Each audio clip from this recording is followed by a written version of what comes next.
semuanya, selamat pagi, namo budaya. Perkenalkan, nama saya Diana dengan NIM 23040375. Saya membawakan video dengan judul dampak moralitas dalam kehidupan sehari-hari.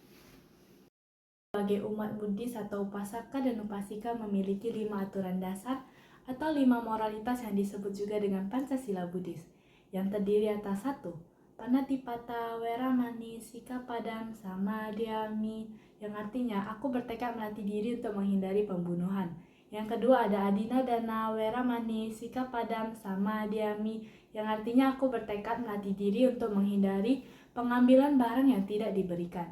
Yang ketiga ada Kame Sumica Cara Weramani, Sikapadam, Samadhyami, yang artinya aku bertekad melatih diri untuk menghindari perbuatan asusila. Yang keempat ada Musawada Weramani, Sikapadam, Samadhyami, yang artinya aku bertekad melatih diri untuk menghindari pengucapan-ucapan yang tidak benar.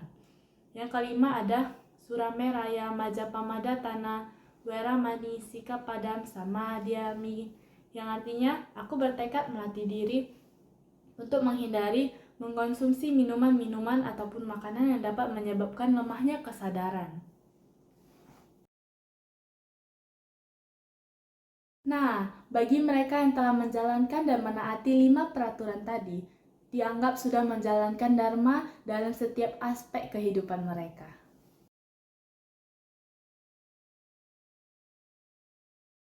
Dalam jalan tengah atau jalan mulia berunsur 8 yang dibabarkan, ia adalah jalan utama untuk lenyapnya duka. Itu juga terdapat pembahasan mengenai sila yang terbagi menjadi 3 kelompok, yaitu ucapan benar, perilaku benar, dan penghidupan benar. Untuk ucapan benar sendiri itu menyinggung langsung dengan Pancasila Buddhis sila yang keempat. Dan kemudian untuk yang perbuatan benar itu menyinggung kelima-limanya sila kecuali yang bagian keempat, karena itu merupakan ucapan. Jadi sila pertama, kedua, ketiga, dan kelima itu disinggung langsung oleh ucapan benar. Penghidupan benar nih berarti kelima-limanya disinggung. Karena untuk penghidupan yang benar, kita tidak boleh membunuh, tidak boleh mencuri, tidak boleh berbuat asusila, berbohong, dan juga mabuk-mabukan.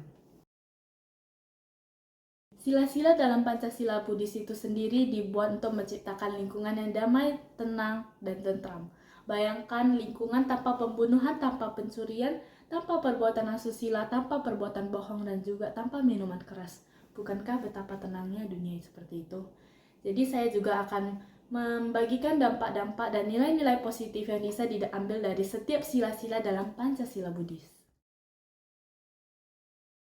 Dan untuk yang pertama kita akan membahas Panatipata Weramani Sikapadam Samadhyami, yang artinya aku bertekad melatih diri untuk menghindari pembunuhan.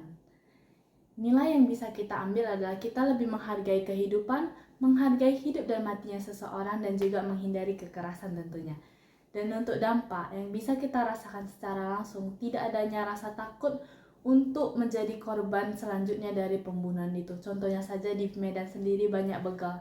Kadang kita sendiri takut keluar malam, takut terbegal dan meninggal. Dan kemudian yang kedua itu ada Adina Dana Weramani Sikapadam Samadhyami, yaitu aku bertekad melatih diri untuk menghindari perbuatan pengambilan barang yang tidak dibelikan. Dan dampak positif yang bisa kita ambil adalah kita memahami konsep untuk mempertahankan hak, konsep kepemilikan.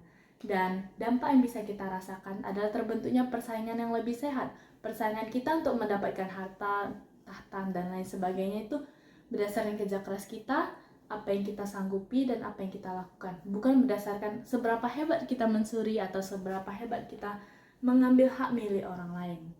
Dan untuk yang kedua contohnya bisa dibilang begal tuh mencopet juga, pencopetan, penjambretan, dan lain sebagainya. Untuk yang ketiga yaitu Kame Sumica Cara Weramani Sikapadam Samadhyami, yaitu aku bertekad melatih diri untuk menghindari perbuatan asusila. Nilai-nilai positif yang bisa kita ambil adalah kita lebih menghargai diri kita sendiri, menghargai privasi kita, dan menjaga diri. Dan kemudian untuk dampak yang bisa kita rasakan adalah kita terhindar dari penyakit-penyakit yang menular, kita terhindar juga dari ocehan-ocehan masyarakat dan lain sebagainya, yang mana kita bisa melindungi dan menghormati martabat kita sendiri, menjaga hubungan antar individu, hubungan yang sehat tentunya ya. Dan contoh kasus yang bisa kita lihat itu adalah yang kasus pernah viral ratusan siswi SMP di Ponorogo yang hamil di luar nikah. Dan kemudian untuk sila keempat yaitu musawada, weramani, sikap padam sama diami, yaitu aku bertekad melatih diri untuk menghindari perbuatan ucapan yang tidak benar. Wah, ini nilai-nilai yang bisa kita ambil adalah kita lebih jujur, kita tidak terbohong, dan terciptanya lingkungan yang bisa dipercaya, saling percaya, dan saling menjaga.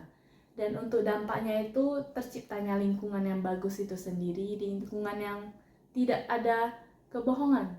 Karena bisa dibilang satu kebohongan bisa menambah kebohongan lain. Jadi ujung-ujungnya itu kayak lingkaran setan yang dipenuhi dengan kebohongan yang tambah kebohongan yang tidak akan pernah habis. Untuk contoh kasus tersendiri mungkin pernah viral ya kasus hoax pelecehan mahasiswa UNY yang pernah viral dianggap pelecehan seksual, dan ternyata itu hanya hoax yang dibuat oleh orang yang tidak terima dirinya tidak masuk sebuah organisasi dan dimarahi oleh orang yang dituduh menjadi pelaku tersebut. Dan untuk sila kelima yaitu Surame Raya Majapahit Tanah Weramani Sikap Padam sama Diami, yaitu aku bertekad melatih diri untuk menghindari mengonsumsi minuman-minuman yang dapat menyebabkan lemahnya kesadaran, yaitu tentunya minuman alkohol dan lain sebagainya.